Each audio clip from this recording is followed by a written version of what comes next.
संगे रहबू? ना मरद संगे रहब ना देवर संगे रहब। ए कनिया खुल के बोला, खुल के।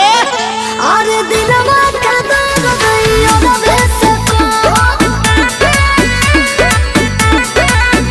अरे दिलवा के दर्द दैयो रबे से कहो। हम नहीं करे जोड़े रहब।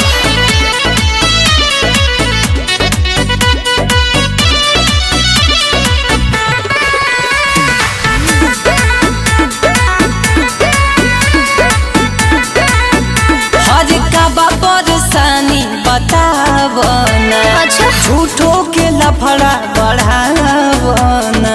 आही दादा दोनों में बातें हो कमी कि अजले बनवले न मानी। एक बार फिर से सोच लो, मरद संग रहबू कि देवर संग रहबू? अरे